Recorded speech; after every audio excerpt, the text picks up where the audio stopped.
noche analizaremos la propuesta de reforma electoral que presentó el PAN con la diputada Berenice Luna Ayala, quien es integrante de la Comisión de Puntos Constitucionales. También vamos a hablar sobre los resultados de la legalización del aborto en los distintos congresos locales y además vamos a analizar los objetivos del programa económico del gobierno federal contra la inflación.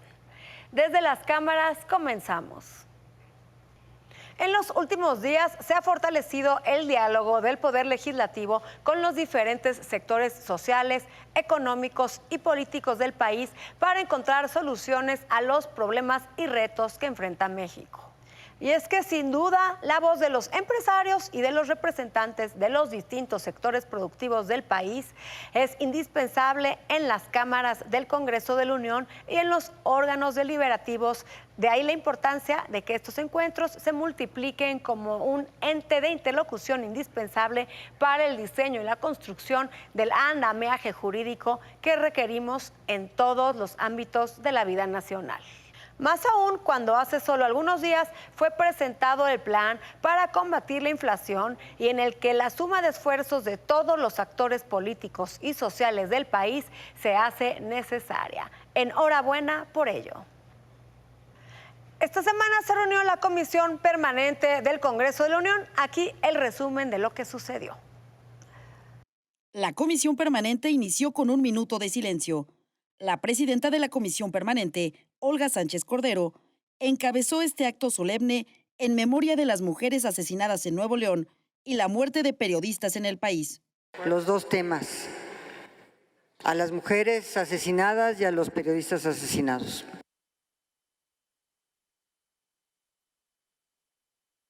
Además, en votación económica, los integrantes de la Comisión Permanente aprobaron un acuerdo relativo a la integración de las comisiones de trabajo. Aprobado el acuerdo de integración de las comisiones de trabajo de la Comisión Permanente. También fueron presentadas diversas iniciativas. El diputado del Partido Acción Nacional, Marco Humberto Aguilar, a nombre de su grupo parlamentario, propuso reformas constitucionales en materia político-electoral. Para prever como causal de nulidad de una elección si hay intervención del crimen organizado y hay una medida dictada por el Tribunal Electoral del Poder Judicial de la Federación. Acabar con la sobre- y subrepresentación, disminuirlo de 8% a 4% este límite. Hablamos de la segunda vuelta presidencial, en donde se vote por primera preferencia y si no se alcanza el 51%, que contiendan los dos que hayan tenido más votos. Hablamos también de elecciones primarias en los partidos políticos simultáneamente para las elecciones presidenciales de partidos en coalición, en donde voten militantes y simpatizantes. En fin, hablamos del voto electrónico. El diputado José de Jesús Ramírez presentó propuesta de reforma a la Ley Federal del Trabajo en materia de teletrabajo, iniciativa firmada por el diputado Carlos Puente, coordinador del Grupo Parlamentario del Partido Verde. La iniciativa que hoy presentamos tiene como objetivo garantizar el cumplimiento por parte de los patrones, asumir los costos derivados del teletrabajo, incluyendo, en su caso, el pago proporcional del servicio de Internet y electricidad, respetar el derecho de la desconexión de los trabajadores en términos de la jornada laboral e inscribirlos en el régimen obligatorio de seguridad social. Además, la senadora Olga Sánchez Cordero de Morena presentó una iniciativa para atender la depresión posparto.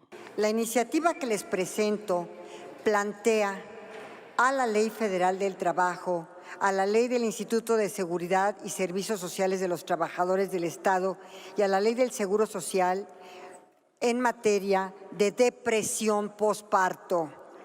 Esto para generar un espacio de orientación a las madres trabajadoras y aseguradas y que en los casos de embarazo de alto riesgo que hubiese implicado inmovilización y consecuentemente presente niveles de estrés extraordinarios, se establezcan derechos a recibir atención psicológica. Desde las cámaras, Claudia Ivette García. Y ahora vamos con la entrevista que nos preparó nuestro compañero Víctor Sánchez Baños a la diputada Nora Merino, quien es presidenta del Congreso Estatal de Puebla. La Ley Olimpia se convirtió en uno de los íconos de la lucha de las mujeres contra la violencia que son víctimas a través de las redes sociales. Pese al esfuerzo legislativo, el camino por andar judicial es muy largo para sentenciar a quienes a través de los medios digitales, en el llamado sexting, violan la intimidad sexual de sus víctimas. Tardaron las feministas a través de los congresos federal y estatales más de 14 años para lograr la tipificación de ese abuso en el esquema de integrar una estrategia legislativa para evitar la violencia contra las mujeres.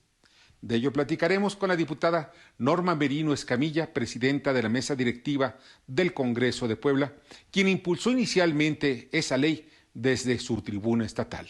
Claro que sí, bueno, la Ley Olimpia fue parte de todo un paquete que llamamos nosotros para que las mujeres estemos seguras también en Internet.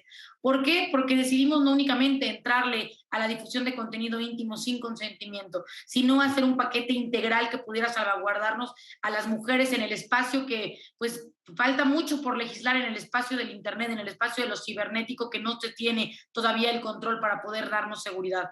Entonces, con Olimpia, que además es obviamente poblana como yo, es una activista ya reconocida no nada más a nivel nacional, sino a nivel Latinoamérica, ha estado en otros países compartiendo y visibilizando esta problemática de la difusión de contenido íntimo. Con ella empezamos a trabajar e hicimos este paquete que involucra 3 reformas, 2 al Código Penal, que es el delito del ciberacoso y la violación a la intimidad sexual, y otra a la violencia digital, que esa la metimos aquí en Puebla, en la Ley para el Acceso a las Mujeres a una Vida Libre de Violencia. Por eso Puebla se vuelve el estado con la mejor legislación en materia del espacio digital, de la seguridad para las mujeres también en Internet. Porque a diferencia de otros estados que también hacen y también promueven la Ley Olimpia, Puebla, nosotros, desde la Diputación, yo encabezando los trabajos, hacemos y logramos que se pueda cumplir o que podamos tener una legislación completa en la materia con 3 ordenamientos que se ven involucrados. Bueno, creo que la Ley Olimpia es un gran avance en materia de la violencia que las mujeres vivimos y que muchas veces no se visibiliza, pero creo que el combate y el trabajo que se tiene que realizar en materia de violencia contra las mujeres en todas sus formas tiene que ser constante, porque en este momento, justo en este año, hemos vivido una crisis que se ha agudizado en torno a nosotros las mujeres. Y es un tema que se tiene que hablar sin importar de qué trinchera política provengas. No importa si estás en Morena, en el PT, en el Verde, en el PRI, en el PAN, tenemos que hablarlo, y como mujeres es todavía mucho más obligación el hacerlo. Yo lo he platicado, tengo la oportunidad en esta legislatura de ser presidenta de la Comisión de Igualdad de Género, y siempre la pregunta es, ¿hace falta otra ley? ¿Cómo hacemos para castigar más? Yo creo que no hace falta que creemos más leyes, hace falta que cumplamos las leyes que ya existen, hace falta que la impunidad no tenga un espacio para poder desarrollarse, porque el espacio perfecto para que los violentadores sigan cometiendo este tipo de acciones es encontrar eco en la impunidad, es el ver que no pasa nada. Entonces no hay que hacer más leyes y no hay que sobrelegislar. Eso pasa muchas veces con diputadas y diputados. Se nos ocurre empezar a crear o empezar a reforzar o inventar nuevas leyes sobre lo que ya existe, y eso solamente le da y retarda el ya muy complicado ejercicio del Poder Judicial y el ya complicado y muy burocrático impartición de justicia. Llenamos de más leyes y solamente creamos mucho más burocracia, que lo que hace es que las mujeres no tengamos respuesta. Entonces, para mí, ¿qué es lo que se tiene que hacer? Para empezar, tenemos que fortalecer desde el Ejecutivo, como se hace en Puebla. En Puebla le ha metido mucho y le ha apostado el gobernador Miguel Barbosa a que la Secretaría de Igualdad Sustantiva se meta a esta creación de políticas públicas para la prevención. Entonces, creo que la prevención es fundamental. 2, la educación. Tenemos que fomentar y que volver a la raíz del problema, que es la educación, y que la Secretaría de Educación se meta de lleno, no nada más en temas que son parte de una agenda política, se tiene que meter a los temas que son parte de una agenda social, que son los temas correspondientes a las mujeres. Y 3, tenemos que fortalecer la impartición de justicia. Las fiscalías, el Poder Judicial tiene que tener perspectiva de género para todos los casos, y así la impunidad nunca vuelve a ser parte de ningún caso, y que todas las mujeres dejemos de ser un número o estadística, que las mujeres seamos nombre, apellido, y que podamos tener con esto solución a nuestros diferentes tipos de violencia. Por eso era importante meter la Ley Olimpia y meter lo cibernético, para que las mujeres estemos seguras en todos los espacios. ¿Y por qué digo mujeres? Porque somos en el 95%, el 96% en muchos casos, las que sufrimos este tipo de violencias. El esfuerzo legislativo, algunas veces, como comenta la diputada Norma Merino Escamilla, se enfrenta a la aplicación de la ley. De acuerdo a nuestros datos, el 83% de las denuncias basadas en la ley Olimpia por sexting o por publicar imágenes sexuales sin la autorización de las víctimas en el ciberespacio sigue en trámite. Solo se han logrado 4 condenas. Hay más de 3,000 carpetas de investigación por la difusión de ese tipo de imágenes íntimas que afectan la vida de muchas personas en 18 estados de la República. El cuello de botella se encuentra en las fiscalías estatales, las cuales no realizan su trabajo a conciencia. Los fiscales de las entidades federativas no capacitan a sus agentes del Ministerio Público y abandonan a una sociedad a merced de la delincuencia en el ciberespacio. La justicia no puede dejar un mero trámite. Se necesita llegar hasta el final del proceso para que logremos el fin de la impunidad.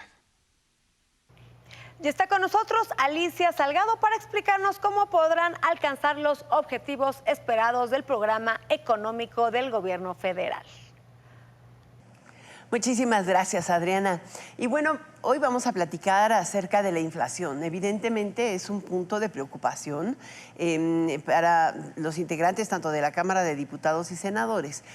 Muchos de ellos durante este periodo permanente, en las sesiones de la permanente, han estado subrayando la necesidad de actuar o acompañar acciones que tiendan a reducir o estabilizar precios. Y de hecho, en Morena han hecho planteamientos importantes sobre el cómo apoyar la iniciativa que presentó el secretario de Hacienda con el presidente Andrés Manuel López Obrador la semana pasada en torno al programa para estabilizar la inflación y también los precios al consumidor y la carestía, que esa es la parte más importante. El programa es muy completo y de hecho supone algunos cambios de carácter regulatorio. No hay todavía alguna propuesta que pudiera derivar en un cambio de ley o algo por el estilo. Sin embargo, evidentemente todo aquello que cueste mucho, que tenga un factor legal que inhiba la reducción de precios o que mejore o que pueda impulsar la producción, está siendo analizado en estos momentos, particularmente en las comisiones de Hacienda y de Economía. Y hay un tema que creo que es fundamental, es cómo estabilizar los precios y al mismo tiempo impulsar el crecimiento económico.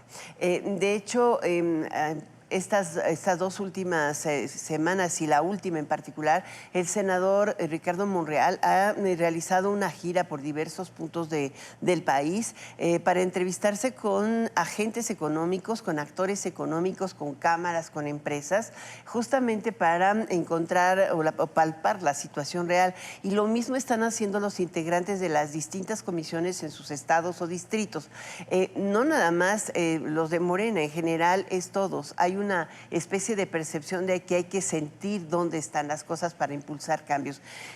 Mira, la inflación tiene un origen particularmente internacional por la falta de suministros de algunos insumos que son claves para la producción de alimentos básicos, como fertilizantes, y también es el caso de fertilizantes y también es el caso de granos básicos. China ha acaparado la producción internacional de maíz, no lo ha soltado, al contrario, ha acumulado muchísimos inventarios y esto ha disparado su precio. En estas condiciones es muy difícil para un país como el nuestro, que depende en un porcentaje importante de las importaciones de maíz, no hacer acciones que tiendan a estabilizar. Nosotros producimos alrededor de 23 millones de toneladas de maíz, pero prácticamente ese es maíz blanco y nos lo comemos en tortilla. El tema es que necesitamos casi 14 millones de toneladas más, 4 de ellas se importaban directamente de Ucrania y de Rusia, y hoy hay que sustituirlas en México. El resto, los mercados los tienes garantizados, vienen de Estados Unidos. En consecuencia, ¿qué es lo que está haciendo el gobierno y qué es lo que quiere acompañar el legislativo? Que se pueda producir en México, que se encuentre la mejor forma de que sea estable la producción de urea, la producción de gas y también que se impulse, evidentemente a lo mejor desde el presupuesto, un cambio estructural que pudiera ser autorizado de manera específica en toda la cadena de producción de fertilizantes en nuestro país. Este es el tipo de acompañamientos que se están analizando en el legislativo y que sinceramente me parecen aplaudibles. Yo pongo este tema bajo la lupa. ¿Cómo la ves, Adriana? Gracias, Alicia. Y ahora veamos los resultados de un estudio elaborado por el Instituto Belisario Domínguez sobre la legalización del aborto en los distintos congresos locales con Claudibet García. Buenas noches, Claudibet. Buenas noches, Adriana. Un gusto estar aquí. Muchas gracias. Gracias a ti. Recientemente hemos sido testigos de la intensificación de los debates sobre la interrupción legal y voluntaria del embarazo. El Instituto Belisario Domínguez del Senado de la República dio a conocer un estudio sobre este tema. De acuerdo con la Organización Mundial de la Salud, en la actualidad al menos 81 países o regiones de países legalizaron la interrupción del embarazo bajo ciertas circunstancias. Podemos ver un enfoque lleno de contrastes. Mientras los países con menor número de semanas argumentan protección de la vida en gestación, los países y regiones donde se extiende el plazo de semanas contraargumentan un enfoque orientado a los derechos de las mujeres. En este caso, se consideran las posibilidades reales que tienen las mujeres de acceder a servicios de salud reproductiva, poniendo especial atención en mujeres que viven en zonas rurales o se encuentran en situaciones vulnerables. Analicemos específicamente el caso de México. ¿Cuál es la perspectiva de nuestro país con respecto al aborto legal, seguro y gratuito? La Suprema Corte de Justicia de la Nación resolvió que la criminalización absoluta del aborto es anticonstitucional. Por primera vez, la Corte se pronunció a favor de garantizar los derechos de las mujeres al decidir sobre su cuerpo sin enfrentar consecuencias penales hasta las 12 semanas de gestación. Además, 6 estados de la República despenalizaron también en sus respectivas legislaciones el aborto en las primeras 12 semanas de gestación. Ciudad de México, Oaxaca, Hidalgo, Veracruz, Baja California y Colima. Recientemente el estado de Sinaloa sentó un precedente legislativo aprobando la interrupción del embarazo incluso hasta la semana 13 de gestación. Fue en marzo pasado cuando la 64 legislatura sinaloense marcó un referente jurídico argumentando la reivindicación de los derechos humanos de las mujeres. Esta reforma se encuentra incluso entre las más innovadoras en Latinoamérica, ya que fortalece el derecho de la libre determinación de las mujeres a decidir sobre su cuerpo y su proyecto de vida. La Organización Mundial de la Salud calcula que 3 de cada 4 abortos practicados en América Latina se realizan sin condiciones de seguridad. Sin duda, este es un tema sensible que los congresos en todo el mundo seguirán debatiendo. Como hemos visto, en México, algunos estados de la República avanzan a paso firme con reformas cada vez más innovadoras en materia de salud reproductiva. Sin embargo, en México se trata de un tema que tanto el Congreso de la Unión como la mayoría de los congresos locales mantienen en la congeladora legislativa. Adriana, aquí de las cámaras le vamos a dar seguimiento puntual a este importante tema a nivel federal y local. Así es, Claudia, aquí vamos a estar dándole seguimiento. Gracias por estar con nosotros. Gracias, Adriana. Vamos a un corte comercial y no se vaya, porque a nuestro regreso analizaremos la propuesta de reforma electoral que presentó el PAN con la diputada Noemí Luna Ayala, quien es integrante de la Comisión de Puntos Constitucionales.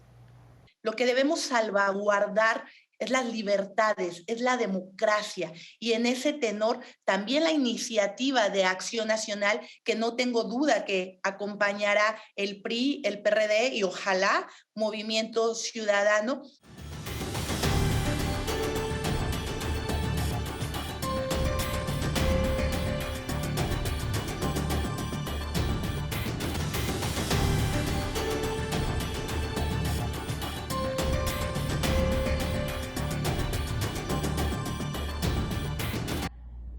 Politóloga de profesión, por Zacatecas diputada, panista de corazón, es hoy nuestra invitada para analizar una propuesta de reforma electoral.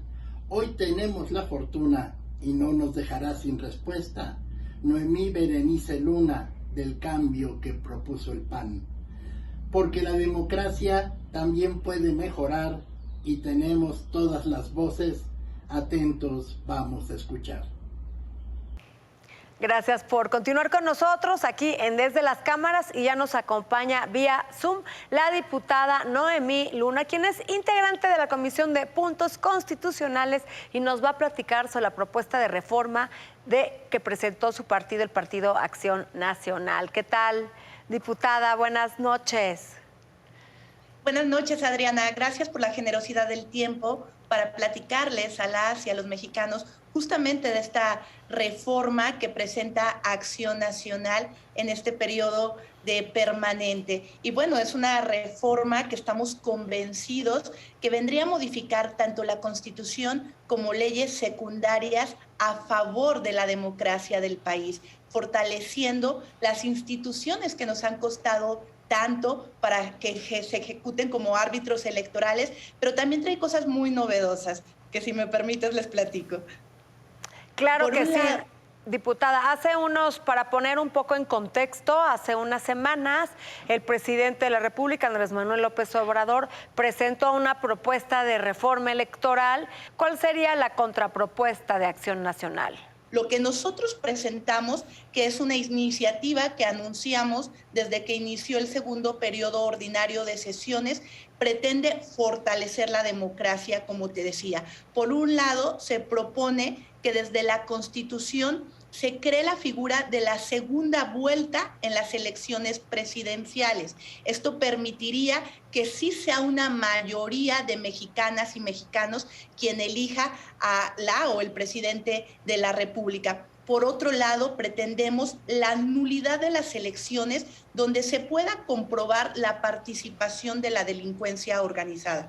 Y por supuesto que el objetivo es salvaguardar el Estado de Derecho, pero también pretendemos una reforma a la figura de representación plurinominal con un sistema mixto, es decir, que existan dos listas, la que presenta el partido, pero también la de aquellos candidatos que fueron a participar de mayoría y que quedan como otra alternativa para ser representantes de la ciudadanía en general.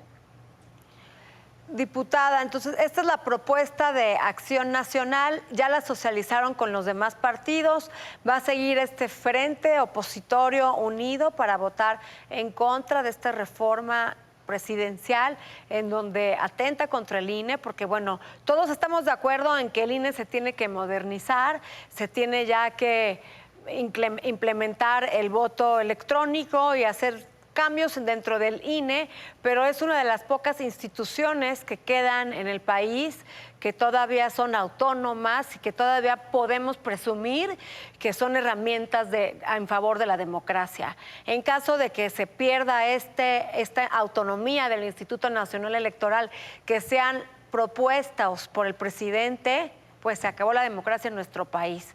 ¿Qué van a hacer como Acción Nacional? La oposición, ¿cómo ve este tema? ¿Se la van a votar en contra? ¿Qué va a pasar?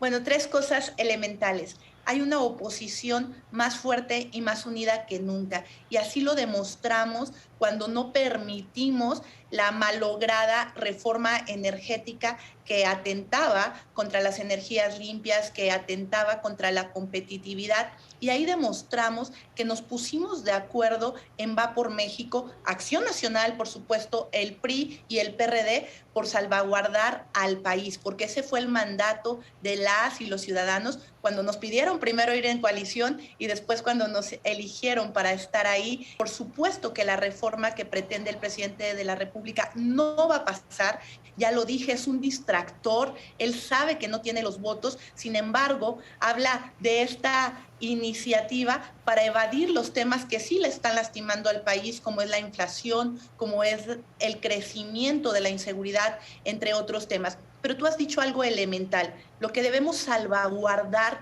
es las libertades, es la democracia, y en ese tenor también la iniciativa de Acción Nacional, que no tengo duda que acompañará el PRI, el PRD y ojalá Movimiento Ciudadano, pretende reformas a leyes secundarias para permitir que ya exista el voto electrónico, para permitir eficientar el uso de los recursos, pero sobre todo para fortalecer a la autoridad electoral. Ha sido un tema que en muchísimas ocasiones hemos buscado. También presentamos una reforma constitucional para darle autonomía real a los organismos que por constitución deben ser autónomos y que deben ser ese equilibrio que necesita el país para que ningún poder exceda de sus facultades y de lo que la ley le permita.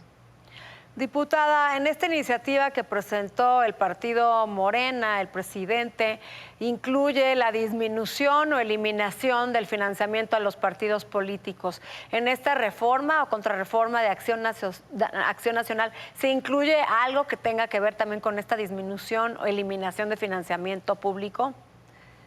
Bueno, hay que recordar que el tema de la discusión presupuestal se da en un momento determinado en la Cámara de Diputados, pero también algo que es importante reiterar.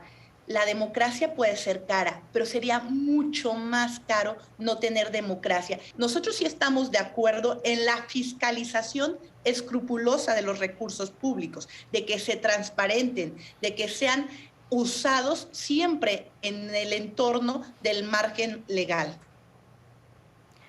Así es importante que se fiscalice de forma oportuna estos recursos de financiamiento público hacia los partidos políticos y bueno, es importante también que se reduzcan porque sexenio tras sexenio se ha hecho la propuesta y nunca se ha logrado reducir este financiamiento a los partidos políticos.